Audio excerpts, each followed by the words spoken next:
আসসালামু আলাইকুম, welcome to pink Galaxy. তো আপনাদের জন্য নতুন একটা ব্লগ নিয়ে আসলাম। তো আমাদের এদিকে মেয়াদি হাট বসে, তো আমি সেই হাটে গেলাম, কারণ এখান থেকে আমি একটা চাদর পারচেস করেছিলাম, সে চাদরটা এক্সচেঞ্জ করতে যাব। তো আমাদের বাসার সামনে গিয়ে দেখি তো কাঁচা আমে বসছে। তো আমি কাঁচা আম 4 কেজি কাঁচা আম নিয়ে নিলাম, কারণ 2 কেজি আম দিয়ে আচার বানাবো আর 2 কেজি আম দিয়ে আমি আমচুর বানাবো। তাই আমি 4 কেজি আম নিয়ে নিলাম। আম নিয়ে সামনের দিকে আগিয়ে দেখি যে পাকা আম উঠছে। তো পাকা আমার নেই, আরও ফল উঠছে, আপেল উঠছিল, তারপর হলো যে কলা উঠছিল, লিচু উঠছিল। তো আমরা সামনের দিকে গেলাম, দেখি যে একজন তাবিজ গাছগাছালি নিয়ে বসে আছে। তো আমরা ওদিকে তাকালাম না, ইগনোর করে চলে আসলাম। তো আমরা সামনে এসে হাটের ভিতরে ঢুকে পড়লাম, দেখি যে প্রচণ্ড ভিড়। তো আমি একটা চাদরের দোকানে গেলাম। এই যে শাড়ির দোকানটা খুবই সুন্দর ছিল, শাড়িটা আমার খুব ভালো লাগছে। তো আমি এই শাড়িটা দেখতেছিলাম, তো ভাইয়াটার কাছে দাম জিজ্ঞেস, সে অনেক হাই দাম বলতেছিল। তো আমি ফার্স্টে মনে করছিলাম যে এটা পুরনো শাড়ি, তো সে বলতেছে না নতুন শাড়ি। আমি ওটা নিলাম না, এদিকে চলে আসলাম। চলে আসলে দেখি যে এখানে আরও অনেক কিছু জুতা উঠছিল, পাঞ্জাবি, তারপরে এই যে 3D প্রিন্টের ক্লথগুলো উঠছিল। তারপর হলো যে এদিকে আরও সুন্দর সুন্দর জিনিস উঠছিল। তারপর হলো যে এই যে আপনার গেঞ্জি উঠছিল। তারপরে এই যে 3 পিসগুলো দেখতেছেন। তো আমি কয়টা 3 পিস দেখতেছিলাম, কিন্তু আমার 3 পিসগুলো অতটা ভালো লাগেনি। তো আমি সামনে গেলাম, এই 3 পিসটা আমার খুব ভালো লাগছে। তো ভাই বলতেছে না, ফুটেজ উঠানো যাবে না।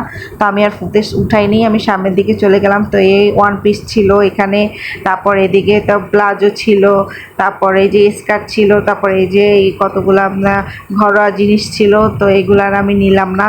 তো সামনে আরও 1 পিস ছিল, তারপরে এই যে প্লাজোর দোকান, তারপর ছেলেদের গেঞ্জির দোকান, তারপর হলো যে এই ব্যাগের দোকান, কসমেটিকের দোকান, অনেক দোকান ছিল। তো আর একটু সামনে এগিয়ে গেলাম। তো সামনে গিয়ে আমি এত গরম ছিল, আমি হাঁটতে পারতেছিলাম না, কারণ অনেক ভিড় ছিল, আমাকে ধাক্কা দিচ্ছিল, আমার ক্যামেরা নড়বড়ে হচ্ছিল। তো ভিডিও দেখে বুঝতেই পারছেন।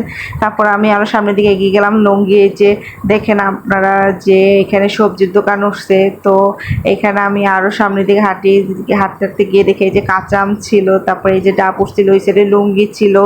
তো ভিড়ের কারণে আমার ক্যামেরাটা আরও বেশি নড়াচড়া করতেছিল। তো দেখতেই পাচ্ছেন যে কত মহিলা মানুষ আসছে এই হাটের ভিতরে। তো এই হাটটা অনেক বড় হয়, একটা ভিডিওতে এত কিছু দেখানো সম্ভব না। এই যে শাড়ি উঠছে, তারপর সামনে আর একটু এই যে পায়জামা দেখতেছিলাম আমি, তারপর এদিকে এই যে শাক উঠছে। তো অনেক ভিড় ছিল। এই যে এখানে চাদরের দোকান আছে একটা, তারপর ওদিক সামনে আর একটু এই যে গজ কাপড়ের দোকান, এই গজ কাপড়গুলো ভালো রিজনেবল ছিল। তো আমি আর একটু সামনে গেলাম। তো এর ভিতরে আমরা আমাদের এই যে চাদরের দোকানে চলে আসলাম। চাদরের দোকানে চলে এসে তো আমরা চাদর দেখতেছিলাম। তো এই ভাইয়াটা আমাদের হেল্প করতেছিল চাদর দেখার জন্য। তো আমি একটা গোলাপি কালারের চাদর পছন্দ করলাম। তো সেই ফুটেজটা আর উঠাতে পারিনি, কারণ এত ভিড় ছিল, ধাক্কার কারণে ফুটেজটা ডিলিট হয়ে গেছে। তো আমরা একটা গোলাপি কালারের চাদর নিলাম। এই যে শপিং ব্যাগে দেখতেই পাচ্ছেন, চাদরটা অনেক সুন্দর ছিল, আমার কাছে অনেক ভালো লাগছে।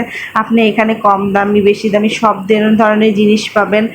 তো আপনারা যদি চান, তাহলে আমি এই যে মেয়াদি হাটের জন্য একটা আলাদা ব্লগ করব। তো অবশ্যই আমাকে কমেন্টে জানাবেন। তো এই দেখেন জুতা উঠছে, তারপর এই দেখেন এই গেঞ্জি, তারপর এই যে আমাদের বনশ্রীতে আড়ংয়ের সামনেই দোকানগুলো বসছে, তারপরে এই ব্যাগ বসছে হাতে কারুকার্য করা। তো অনেক গরম ছিল, তো আমি একটা আঁশটি খেয়ে নিলাম, আমরা হাঁটতে পারছিলাম না, চলে যাচ্ছিলাম। তো এর ভিতরে একটা কফির দোকানে কফি খেলাম। এই পর্যন্তই, আপনার ভালো থাকবেন।